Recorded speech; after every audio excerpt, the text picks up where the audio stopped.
நான் கஷ்டப்பட்டேன், என் புள்ள கஷ்டப்படக்கூடாதுன்னு நினைச்சிடாதீங்க. கஷ்டப்பட்டாதான் வாழ்க்கையில முன்னுக்கு வர முடியும். அதனால நீங்க பட்ட கஷ்டத்தை தயவு செஞ்சு குழந்தைங்களுக்கு சொல்லி கொடுங்க.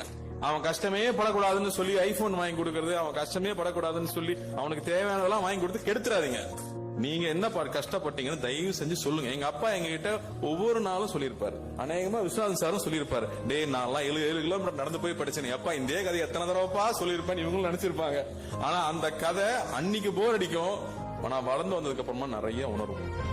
நம்ம அடுத்தவங்களுக்கு செய்யணும், அடுத்தவங்களுக்கு கொடுக்கணுங்கிற எண்ணம் வர்றதே அந்த கஷ்டங்களை கேட்டு வரும்போது தயவு செஞ்சு நீங்க பட்ட கஷ்டத்தை குழந்தைங்களுக்கு சொல்லி சொல்லி சொல்லி வளங்க. அது ரொம்ப ரொம்ப முக்கியம். அடுத்த ஜெனரேஷன்ல நான் பெரிய கேப்பா பாக்குறது அதுதான். கஷ்டத்தை சொல்றதே இல்ல, அவனுக்கு தெரியக்கூடாது, கஷ்டம் தெரியக்கூடாதுன்னு நினைக்கிறான். என்னை பொறுத்தவரைக்கும் யார் தெரியுமா உண்மையான தியாகி?